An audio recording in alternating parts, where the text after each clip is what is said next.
नमस्कार दोस्तों, स्वागत है आपके अपने YouTube चैनल एजुकेशन डेली पर। आज हम भूगोल विषय में पढ़ेंगे सौरमंडल, जो आने वाली सभी परीक्षाओं के लिए महत्वपूर्ण होगा।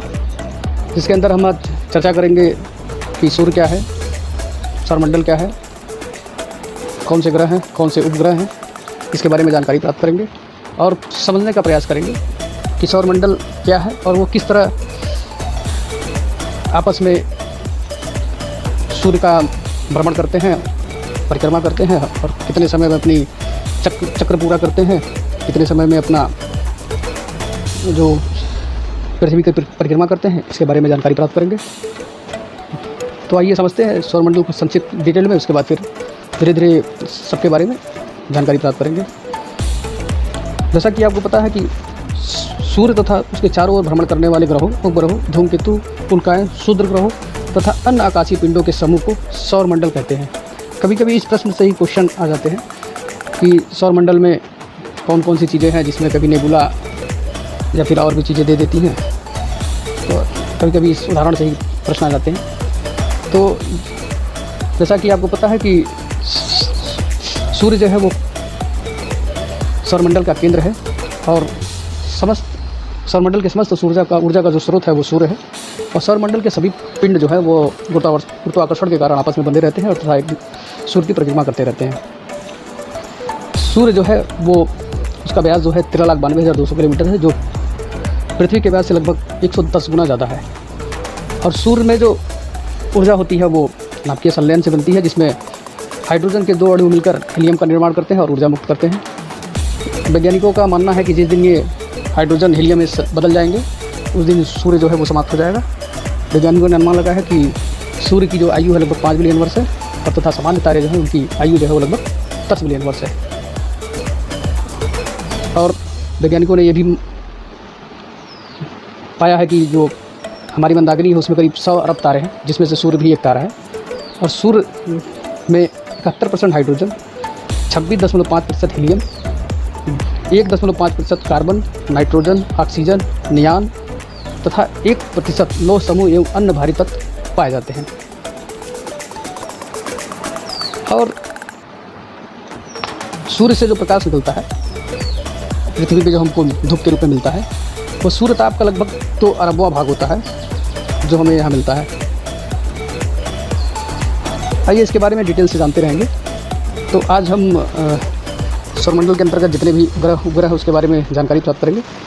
सूर्य का सबसे निकटतम जो ग्रह है उसके बारे में जानते हैं। सूर्य का सबसे निकटतम ग्रह है बुध। बुध जो है सूर्य का सबसे निकटतम ग्रह और सौरमंडल का सबसे छोटा ग्रह है, जिसके पास कोई उपग्रह नहीं है। ये सूर्य की परिक्रमा करीब 87 दिन 23 घंटे में करता है। यहाँ पर वायुमंडल नहीं है, इसलिए यहाँ पर जीवन संभव नहीं है। और उसके बाद अगला ग्रह है शुक्र। शुक्र जो है वो पृथ्वी का सबसे निकटतम ग्रह है और सबसे सौरमंडल का सबसे चमकीला भी ग्रह है। ये इतना चमकीला है कि लोग इसे शाम या भोर का तारा भी कहते हैं और प्यार एवं सुंदरता की देवी भी कहते हैं। आकार एवं इसका द्रव्यमान जो है वो पृथ्वी के लगभग समान है और इसी कारण इसे पृथ्वी की जुड़वा बहन भी कहते हैं, या फिर कभी लोग इसे भगनी भी, पृथ्वी की भगनी भी कहते हैं। इसके वायुमंडल में कार्बन डाइऑक्साइड जो है वो सबसे अधिक मात्रा में है, करीब लगभग 97% है, जिस कारण ये जो है सौरमंडल का सबसे गर्म ग्रह है। और इसके बाद तीसरे नंबर पे जो है वो हमारी पृथ्वी है। और पृथ्वी एक सौरमंडल में पृथ्वी एकमात्र ऐसा ग्रह है जहाँ पर जीवन संभव है। यह सूर्य की दूरी से तीसरा और आकार की दृष्टि से 5वां बड़ा ग्रह है। पृथ्वी जो है सूर्य और मंगल के बीच में स्थित है, यानी अगर बुध और शुक्र को छोड़ दिया जाए तो मंगल ग्रह के पहले पृथ्वी है। पृथ्वी अपनी एक कल्पित दूरी पर हमेशा जो है पश्चिम से पूर्व की ओर घूमती रहती है और इसी घूमने की गति को घूर्णन गति या फिर आवर्तन गति भी कहते हैं। कभी हमेशा आप जानते हो कि लीप ईयर का एक शब्द होता है, लीप ईयर, जिसको आप सुना होगा। पृथ्वी जब अपनी परिक्रमा करती है, यानी सूर्य की परिक्रमा करती है, तो पूरे एक साल में जो समय लगता है उसको सौर वर्ष कहा जाता है। और प्रत्येक सौर वर्ष में कैलेंडर वर्ष लगभग 6 घंटा पड़ जाता है, जिसे हर चौथे वर्ष लीप वर्ष बनाकर समायोजित किया जाता है। लीप वर्ष में 366 दिन होता है, वैसे सामान्यतः जो है 365 दिन होता है। इसलिए जिस साल लीप ईयर होता है उस साल फरवरी में एक दिन बढ़ा के 29 फरवरी करके उसको समायोजित कर लिया जाता है, जिससे हमारा कैलेंडर और समय जो है वो अपने आप एडजस्ट होता रहे। पृथ्वी पर लगभग 71% पानी तथा 29% स्थल है और पृथ्वी अपने अक्ष पर लगभग 23.5 डिग्री झुकी हुई है। इसी झुकाव के कारण जो है पृथ्वी पर ऋतु परिवर्तन होते हैं और वैज्ञानिकों का मानना है कि पृथ्वी की आयु लगभग 4.60 बिलियन वर्ष है। और यहीं से पृथ्वी से ही उपग्रहों का मिलना शुरू हो जाता है। जैसे कि आपको पता है कि पृथ्वी का एकमात्र उपग्रह है चंद्रमा, जिसकी औसत दूरी पृथ्वी से लगभग 4 लाख किलोमीटर है। चलिए चंद्रमा के बारे में थोड़ा बहुत जानने के लिए फिर थोड़ा जानकारी बताता हूँ। चंद्रमा का भौगोलिक अध्ययन करने वाला जो विज्ञान होता है उसे सेलेनोग्राफी कहा जाता है और पृथ्वी से जो है चंद्रमा का लगभग 57% ही भाग देख सकते हैं। चंद्रमा पृथ्वी के अक्ष के करीब समानांतर है और चंद्रमा को जीवाश्म ग्रह भी कहा जाता है। चंद्रमा पृथ्वी की एक परिक्रमा लगभग 27 दिन 8 घंटे में पूरी करती है और इतने ही समय को अपने अक्ष पर घूम भी लेती है। मतलब वो अपना घूमना जो है वो इतने ही समय में पूरा कर लेती है। और चंद्रमा का जो व्यास लगभग 3480 किलोमीटर है और इसका द्रव्यमान पृथ्वी के द्रव्यमान से लगभग 1/8 के बराबर है। चलिए आगे चंद्रमा के बारे में और भी जानकारी मिलेगी जब इसके बारे में बताऊंगा। तो अगला जो हमारा ग्रह है जो पृथ्वी के सबसे निकटतम है शुक्र के बाद, वो है मंगल ग्रह। मंगल ग्रह को लाल ग्रह के नाम से भी जाना जाता है और इसका लाल रंग जो है वहाँ के वायुमंडल में जो है आयरन ऑक्साइड के कारण, मतलब यहाँ के मंगल की जो सतह है उस पर आयरन ऑक्साइड की मात्रा ज़्यादा है, जिस कारण से ये लाल रंग का दिखाई देता है और इसे लाल ग्रह भी कहा जाता है। इसी आयरन ऑक्साइड की वजह से जंग भी लगती है। वैज्ञानिकों का ऐसा मानना है कि मंगल एकमात्र ऐसा ग्रह है जहाँ पर जीवन संभव है। मंगल ग्रह पे कार्बन डाइऑक्साइड की भी मात्रा ज़्यादा है और यहाँ का वायुमंडल अत्यंत ही विरल है। इसकी अच्छी झुकाव दिन का मान जो है पृथ्वी के लगभग समान है और ये भी अपनी धुरी पे 24 घंटे में एक चक्कर लगा लेता है, पर सूर्य की परिक्रमा इसको करने में ये 687 दिन लगते हैं। मंगल के लगभग 2 प्रमुख उपग्रह हैं जिसको फोबोस और डिमोस के नाम से जाना जाता है। आइए जानते हैं एक अगला जो सौरमंडल में उपस्थित है पर उसको ग्रहों की श्रेणी में नहीं रखा गया, उसको शुद्र ग्रह या शुद्र ग्रह की पट्टी के नाम से जाना जाता है। शुद्र ग्रह या शुद्र ग्रह की जो पट्टी होती है इसमें छोटे छोटे टुकड़े हैं जिनकी संख्या करीब 4500, जो चट्टानों के पत्थर के आकार के हैं जिनकी संख्या करीब 4500 है और ये गोलाकार में ना होकर बिखरे हुए हैं। और ये भी सूर्य की परिक्रमा, जिस तरह सभी ग्रह सूर्य की परिक्रमा करते हैं, ये भी सूर्य की परिक्रमा करती है और अपने इसी धुरी पर घूमती रहती है चारों तरफ। और यहीं से कभी कभी जो ये शुद्र ग्रह जो ये पत्थर के टुकड़े जो हैं वो कभी कभी निकल के पृथ्वी की तरफ आ जाते हैं। तो जो पिंड जो या टुकड़े जो होते हैं वो छोटे अगर होते हैं और वो रास्ते में जल के नष्ट हो जाते हैं तो उन्हें उल्का कहा जाता है। और वो जो टुकड़े आकार में बड़े होते हैं और रास्ते में जल के नष्ट नहीं होते और पृथ्वी के पे आगे गिरते हैं उनको उल्का पिंड भी कहा जाता है। उल्का पिंड मुख्यतः लोहा और निकेल होता है। चलिए जानते हैं अगला जो हमारा ग्रह है वो कौन सा है। अगला ग्रह है बृहस्पति। बृहस्पति ग्रह जो है वो सौरमंडल का सबसे बड़ा ग्रह है और इसी कारण इसको जो है मास्टर ऑफ गॉड्स भी कहा जाता है। मतलब आकार में बहुत बड़ा है जिस वजह से इसको मास्टर ऑफ गॉड्स कहा जाता है। इसे अपने धुरी पर एक चक्कर लगाने में लगभग 10 घंटा, जो सबसे कम है। तो यही मात्र एक ऐसा ग्रह है जो अपने धुरी पर सबसे कम समय में घूम लेता है और सूर्य की परिक्रमा करने में इसको लगभग 12 वर्ष लगता है। और बृहस्पति ग्रह का जो तापमान है वो -130 डिग्री है, जिस कारण इसको शीत ग्रह के नाम से भी जाना जाता है। और वैज्ञानिकों का ऐसा मानना है कि बृहस्पति ग्रह एक ऐसा ग्रह है जहाँ पर किसी वस्तु का भार जो है, पृथ्वी अगर किसी वस्तु का भार 1 केजी है तो वहाँ पे लगभग वो 2.53 kg होगा, यानी लगभग पृथ्वी की भार की अपेक्षा वहाँ पे 2.53 गुना अधिक भार होगा। चलिए अगला हम जानते हैं शनि के बारे में। शनि ग्रह ये सौरमंडल का चपटा ग्रह या फिर गैसों का गोला भी कहा जाता है इसे। इसका चपटा इसलिए इतनी अधिक झुका हुआ है जी, ये चपटा दिखाई देता है, जिस वजह से वो चपटा ग्रह कहते हैं। और इसके चारों ओर जो गैस के छल्ले पाए जाते हैं, ये जो आप देख रहे हैं ये गैसों के छल्ले हैं, और इसी से ये पहचान में आ जाता है कि ये शनि ग्रह है। और शनि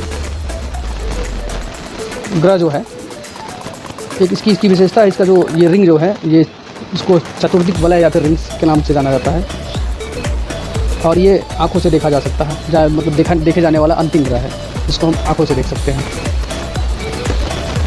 आइए जानते हैं अगले ग्रह यानी अरुण यूरेनस के बारे में।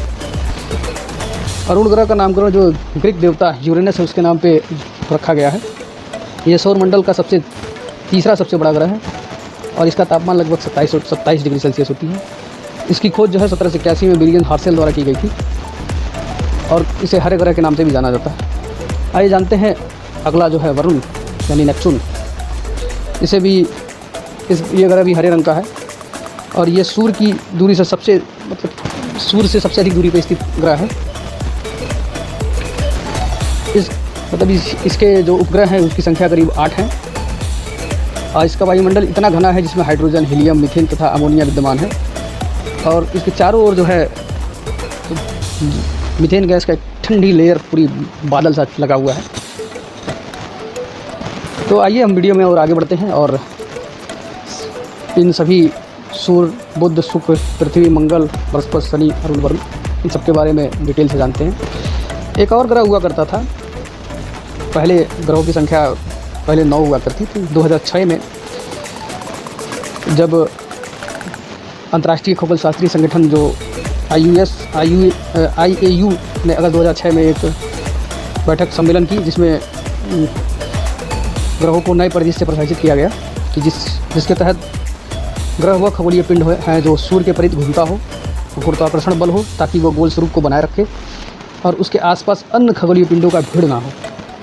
इस आधार पर यम यानी प्लूटो को जो है बोनो ग्रह की श्रेणी में रख दिया गया।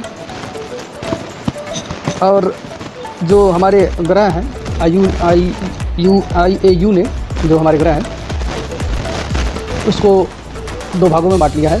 जैसे कि जो शुद्र ग्रह के इस तरफ के जो ग्रह हैं इनको आंतरिक ग्रह या फिर ठोस ग्रह कहा जाता है, और शुद्र ग्रह पट्टी के इस तरफ जितने ग्रह हैं ये चारों, इनको बाह्य ग्रह या फिर गैसीय ग्रह भी कहा जाता है। इनको पृथ्वीय ग्रह और इसको बृहस्पतीय ग्रह भी कहा जाता है।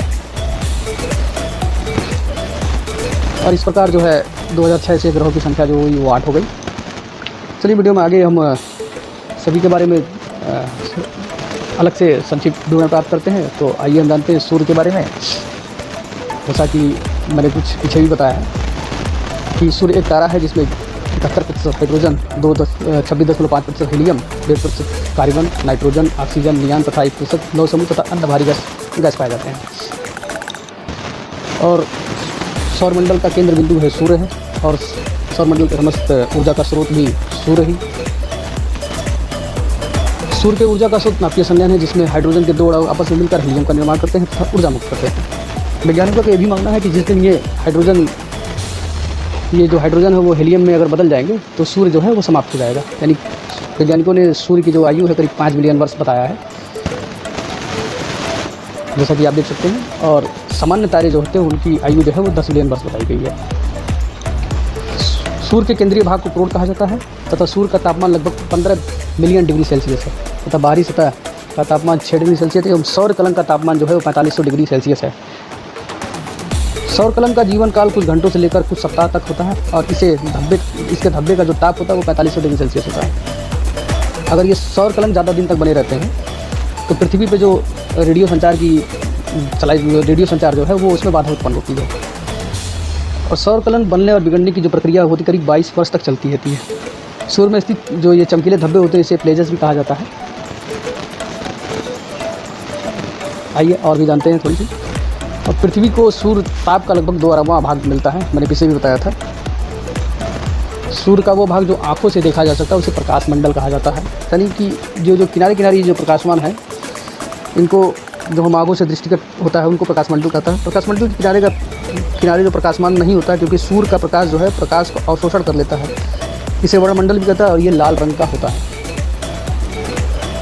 सूर्य से पृथ्वी तक प्रकाश पहुंचने में 8 मिनट 16 सेकंड लगता है, और कहीं कहीं आप किताबों में पढ़े होंगे कि 8 मिनट 20 सेकंड भी लिखा रहता है। तो ये इस कारण से होता है कि सूर्य की जो न्यूनतम दूरी है वो 14.7 करोड़ किलोमीटर है, अधिकतम दूरी 15.21 किलोमीटर तथा औसत दूरी है 14.98 किलोमीटर है। इसी की वजह से कहीं कहीं किताबों में 8 मिनट 20 सेकंड भी मिल जाता है, और कहीं कहीं 8 मिनट 17 सेकंड या 16 सेकंड भी मिल जाता है। कहीं कहीं आप आ जाएंगे कि 8 मिनट 16.6 सेकंड भी लिखा रहता है। सूर्य से निकलने वाला जो उत्सर्जित ज्वाला जो उत्तरी ध्रुव पर ऑरोरा बोरियालिस तथा दक्षिणी ध्रुव पे ऑरोरा ऑस्ट्रेलिस के नाम से जाना जाता है। यानी सूर्य से जो ये ज्वालाएँ कभी कभी निकलती हैं, जो पृथ्वी लपट निकलती है, वो पृथ्वी की तरफ चली जाती है। अब इसमें कन्फ्यूजन हो जाता है कि उत्तरी ध्रुव और दक्षिणी ध्रुव में कौन सी जाती है, ऑरोरा ऑस्ट्रेलिस कहा जाती है और बोरियालिस कहा जाती है। तो जैसा कि आपको पता है कि ऑस्ट्रेलिया जो है वो दक्षिणी ध्रुव में है, और इस तरह से जो सौरलपट जो उस तरफ जाती होंगी दक्षिण ध्रुव की तरफ, उसे ऑरोरा ऑस्ट्रेलिस के नाम से जान सकते हैं, और जो उत्तरी ध्रुव के जानी जाती है ऑरोरा बोरियालिस होगी। दोनों में से अगर आप किसी को लिंक कर लेंगे तो आप समझ जाएंगे कि इनको कैसे समझना है। जैसा कि मैंने पीछे बताया था कि सूर्य का व्यास जो है लगभग 13,92,200 किलोमीटर है, जो पृथ्वी के व्यास से लगभग 110 गुना ज़्यादा है। और सूर्य की पृथ्वी से न्यूनतम दूरी 14.7 करोड़ किलोमीटर, अधिकतम दूरी 15.21 किलोमीटर तथा औसत दूरी जो है 14.8 किलोमीटर, जैसे कि मैंने आपको पिछले बताया था। सूर्य अपने अक्ष पर पूर्व से पश्चिम की ओर घूमता है, यानी परिभ्रमण करता है। यानी केवल ग्रह ही नहीं, सूर्य भी जो है वो परिक्रमा करता है। और सूर्य जो है आकाशगंगा के लगभग करीब 30,000 प्रकाश वर्ष दूरी पर स्थित है, और वो हमारा जो सौरमंडल है उसमें वो ही घूमता रहता है, यानी परिक्रमा करता रहता है।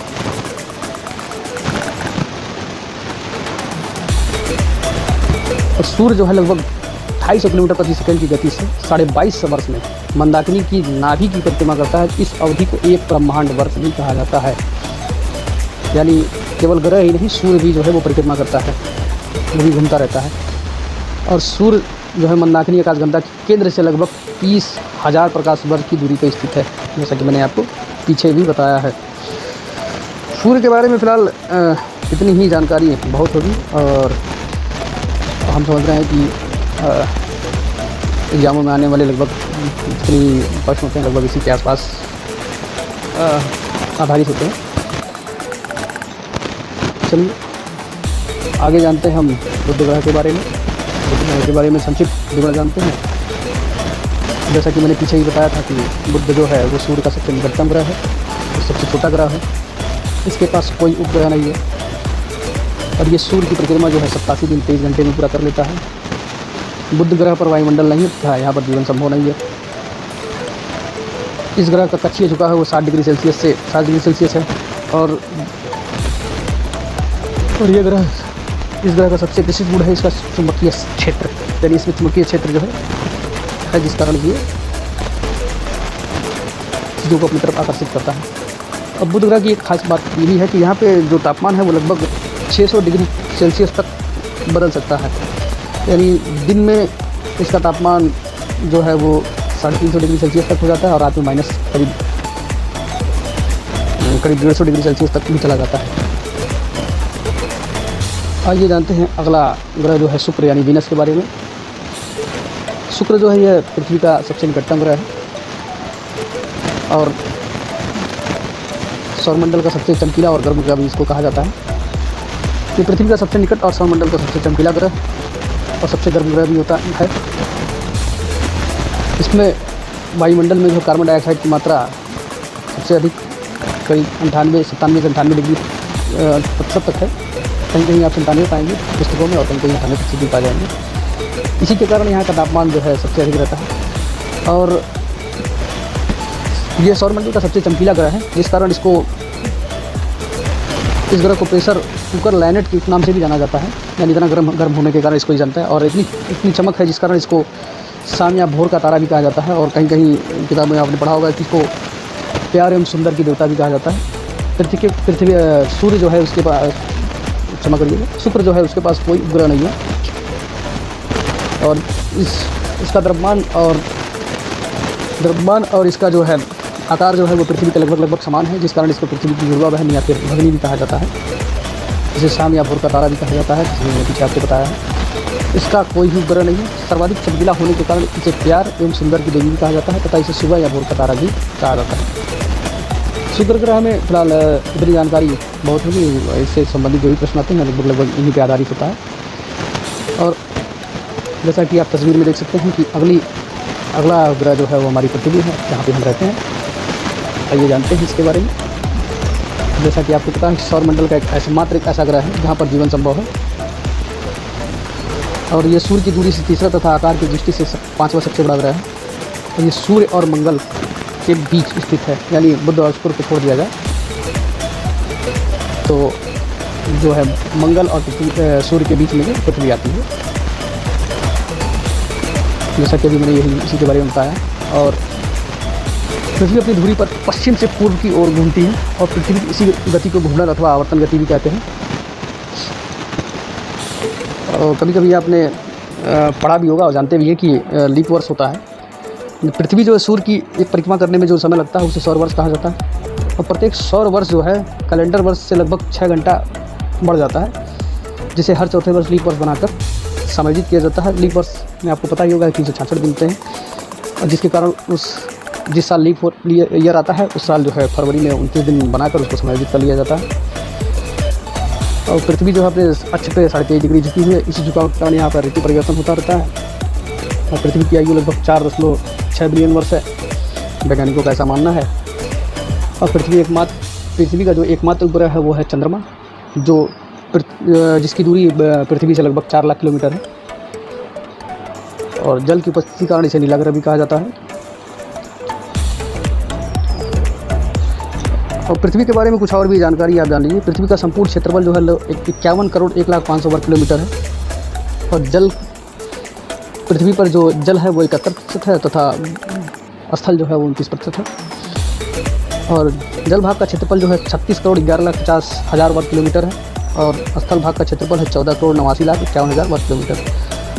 पृथ्वी का औसत घनत्व जो है 5.5 है, जो पानी के लगभग सापेक्ष है। और पृथ्वी की सूर्य से जो दूरी है वो लगभग 15 करोड़ किलोमीटर है। और समुद्र तल से पृथ्वी की सर्वाधिक ऊंचाई यानी माउंट एवरेस्ट 8848 मीटर, और समुद्र तल से सागर की सर्वाधिक गहराई यानी मरियाना गर्त जो है लगभग 11,033 मीटर, यानी प्रशांत महासागर में है मरियाना गर्त। यानी ऊंचाई और गहराई, सबसे ऊंचाई हो गया माउंट एवरेस्ट और सबसे गहराई हो गया मरियाना गर्त। तो आपको पता है कि पृथ्वी एकमात्र एक ऐसा ग्रह है जिसके पास, यानी ये बुध और शुक्र को अगर छोड़ दिया जाए तो पृथ्वी एकमात्र ऐसा ग्रह है जिसके पास उपग्रह, यानी यही से उपग्रहों की शुरुआत होती है। तो एक उपग्रह है मात्र चंद्रमा। तो आइए चंद्रमा के बारे में भी थोड़ी जानकारी प्राप्त कर लेते हैं। चंद्रमा जो है लगभग हम अगर पृथ्वी से देखते हैं तो उसका केवल 57% ही भाग देख पाते हैं, और इसे जीवाश्म ग्रह के नाम से भी जाना जाता है। और चंद्रमा जो है अपने अक्ष पे पृथ्वी के लगभग समांतर है। और जिस विषय में चंद्रमा का अध्ययन किया जाता है उसे, यानी जिस विज्ञान में चंद्रमा का अध्ययन किया उसे सेनोग्राफी के नाम से जाना जाता है। और चंद्रमा पृथ्वी की एक परिक्रमा 27 दिन 8 घंटे में पूरी कर लेती है, और इतने समय में ही वो अपने अक्ष पर भी घूम लेता है। चंद्रमा का जो व्यास है वो लगभग 3480 किलोमीटर है, तथा इसका द्रव्यमान पृथ्वी के द्रव्यमान से लगभग, यानी G4 जो होता है वो 1/8 है। अभी इसके बारे में मैंने बताया कि चंद्रमा का परिक्रमण तथा घूर्णन समय समान होने के कारण चंद्रमा सदैव एक ही भाग पृथ्वी से दिखाई देता है, तथा पृथ्वी से हम चंद्रमा का केवल 57% भाग ही देख सकते हैं। यानी ये जिस गति से घूमता है उसी गति से वो पृथ्वी की परिक्रमा भी कर लेता है, जिस कारण ये इसका पूरा भाग हम नहीं देख पाते हैं। और चंद्रमा की जो चट्टान है उसमें टाइटेनियम की मात्रा बहुत ज़्यादा है। चंद्रमा से पृथ्वी पर पहुंचने में प्रकाश पहुंचने में लगभग 1.3 सेकंड का समय लगता है। चंद्रमा को, जैसे कि मैंने पीछे बताया, चंद्रमा को जीवाश्म ग्रह के नाम से भी जाना जाता है। और चंद्रमा जो है पृथ्वी की एक परिक्रमा करने में लगभग 27 दिन 8 घंटे लगते हैं, और इतने समय में ही वो अपने अक्ष पर भी घूम लेता है, जिस कारण हम चंद्रमा का केवल एक ही भाग देख पाते हैं और लगभग 57% भाग ही देख पाते हैं। मैंने अभी पीछे ही बताया है कि चंद्रमा का जो व्यास है लगभग 3400 किलोमीटर है, और इसका न्यूनतम इसका द्रव्यमान जो है पृथ्वी के द्रव्यमान का लगभग 1/8 है। चंद्रमा का गुरुत्वाकर्षण मान जो है वो पृथ्वी के गुरुत्वाकर्षण मान के कारण जो है 1/6 है, और इसी कारण जो है वहाँ पे वायुमंडल टिकता नहीं है, वो उड़ जाता है, वेपोरेट हो जाता है।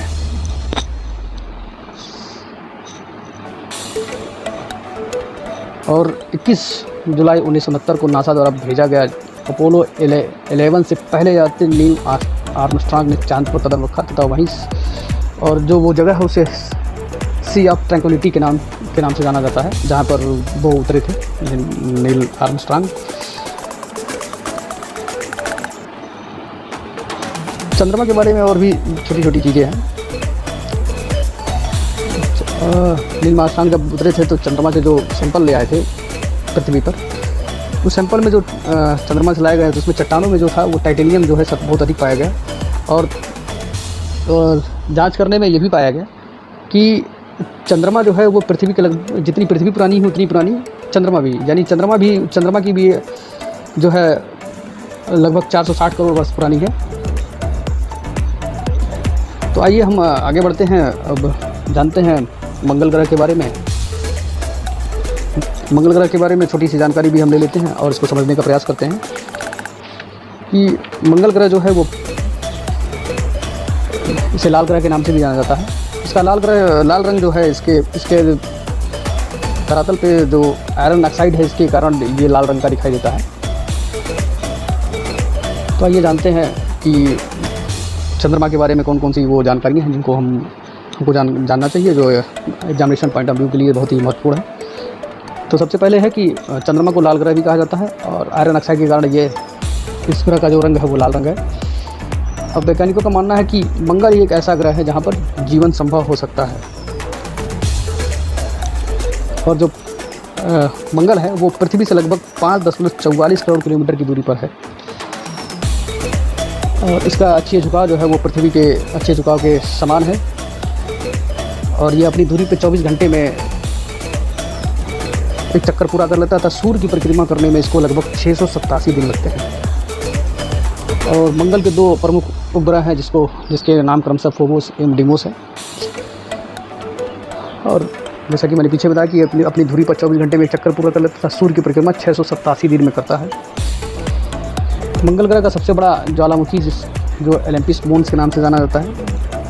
और मंगल ग्रह का सबसे ऊंचा पर्वत है निक्स ओलंपिया है, जो माउंट एवरेस्ट की से लगभग 3 गुना अधिक ऊंचा है। मंगल ग्रह के अध्ययन हेतु अंतरिक्ष संगठन नासा द्वारा भेजा गया उपग्रह था मेरियर 9। पाथफाइंडर 1997 में भेजा गया था। मार्स ग्लोबल सर्वेया और ओडिसी 2001 में भेजा गया था। स्पिरिट एवं अपॉर्चुनिटी जो 2007 में भेजा गया था, और भारत भी भेज चुका है, जैसा कि आपको जानकारी होगी। चलिए जानते हैं अगले जो क्षुद्र ग्रह है उसके बारे में हम जानते हैं। ये सौरमंडल में उपस्थित है, जो चट्टानों के रूप में, छोटे छोटे चट्टानों के टुकड़े के रूप में है, और ये गोल पिंड के रूप में ना होकर ये छोटे छोटे टुकड़े में, इसकी संख्या करीब 4500 है। और जिस तरह सभी ग्रह जो है सूर्य की परिक्रमा करते हैं, उसी तरह ये भी एक चक्कर, गोल सा एक चक्कर बना हुआ है जिसमें ये भी सूर्य की परिक्रमा करता रहता है। इन टुकड़ों की संख्या करीब 4500 है।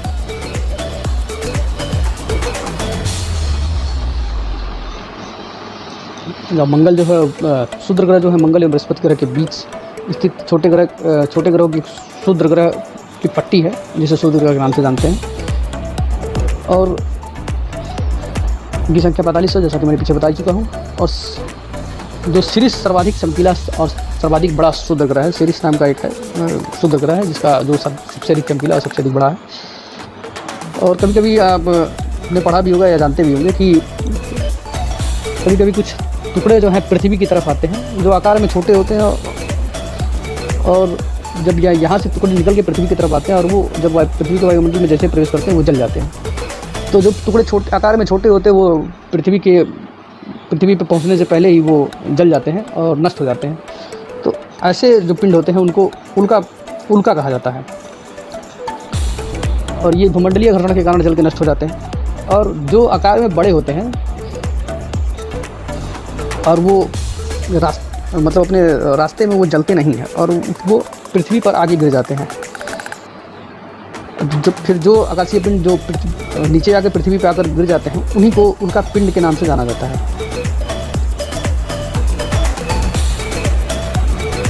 चीज़ और होती है, आपने सुना होगा कि धूमकेतु या पुच्छल तारा, ये जो होता है प्रकाशवन खगोलीय पिंड है जो सूर्य के चारों ओर दीर्घवृत्ताकार पथ पर घूमता है।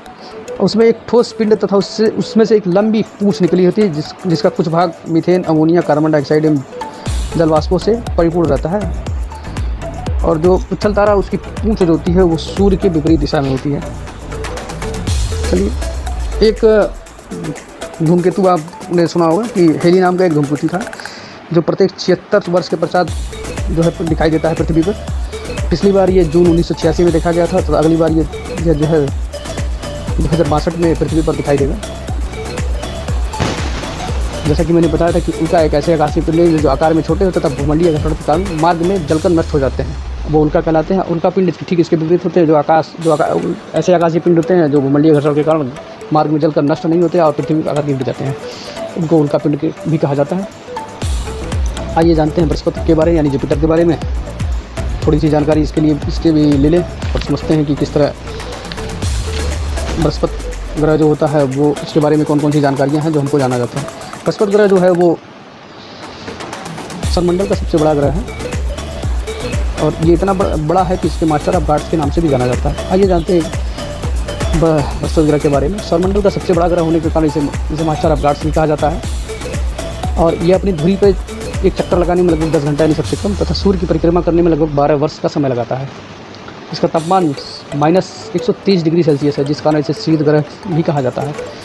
और इसके कुल उपग्रहों की संख्या जो है 28 है, जिसमें से गैनीमेड सौरमंडल का सबसे बड़ा उपग्रह है। कई परीक्षाओं में ये प्रश्न आए हैं कि सौरमंडल का सबसे बड़ा उपग्रह कौन सा है, गैनीमेड है। और आकाश में जो रेडियो तरंग प्रसारित करने का सबसे बड़ा स्रोत जो है बृहस्पति है, यानी हम जो रेडियो तरंगे भेजते हैं पृथ्वी से वो इसके माध्यम से ही भेजते हैं, जिसमें ये बहुत ही मतलब हेल्प यानी हमारी मदद करता है आकाश में जो रेडियो तरंगे भेजने में। बृहस्पति ग्रह जो है वो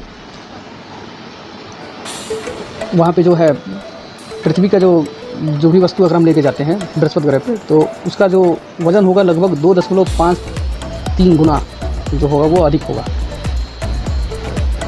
चलिए, अब जैसा कि आप तस्वीर में देख सकते हैं कि अगला ग्रह है शनि यानी सैटर्न।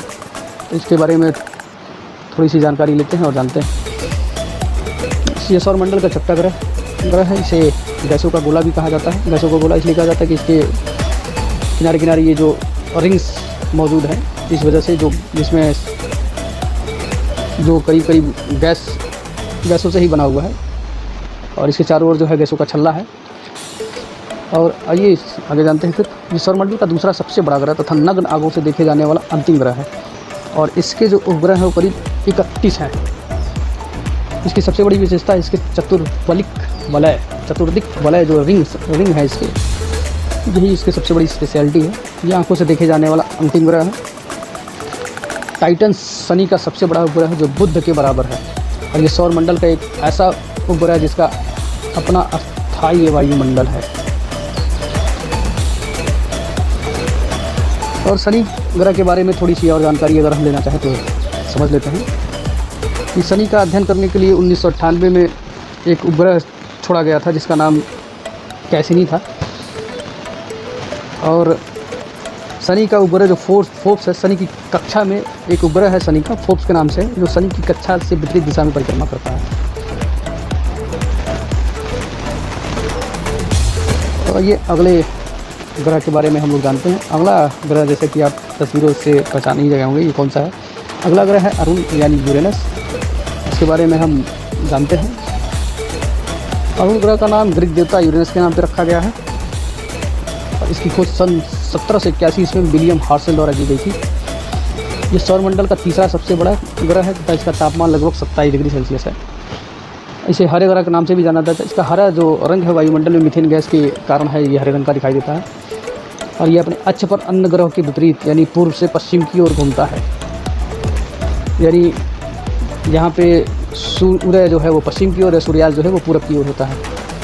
और इसी तरह एक और ग्रह है यानी शुक्र जो है वो भी जो अपनी परिक्रमा है वो अपने अक्ष जो विपरीत करती है, यानी पूर्व से पश्चिम भी है जो शुक्र है वो भी परिक्रमा करती है, घूमती है।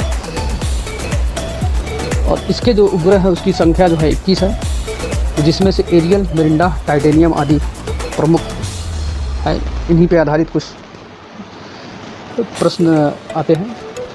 और ये अपनी धुरी पर सूर्य की ओर इतना अधिक झुका हुआ है जिसे इसे लेटा हुआ सा दिखाई देता है, इसलिए इसको लेटा हुआ ग्रह भी कहा जाता है।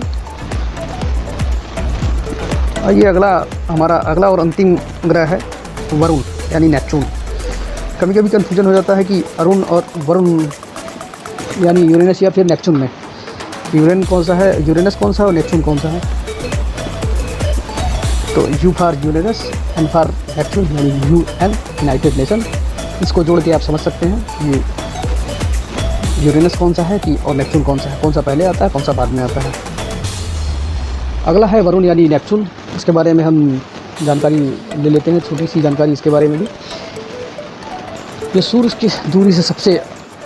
से सबसे अधिक दूरी पर स्थित है और ये जो है ये भी हरे रंग का ही ग्रह है। इसकी खोज जो 1846 ईस्वी में जर्मन खगोलविद जोहान बोले ने की थी। इसके उपग्रहों की संख्या 8 है, जिसमें टिट्रान एवं नेरिट प्रमुख है। और इसके वायुमंडल में जो है इसका वायुमंडल इतना अधिक घना हुआ है जिसमें हाइड्रोजन, हीलियम, मीथेन तथा अमोनिया आदि गैसें पाई जाती हैं। और इसके चारों ओर जो है मीथेन गैस का एक बादल छाया हुआ है और जो बहुत ही ठंडा है।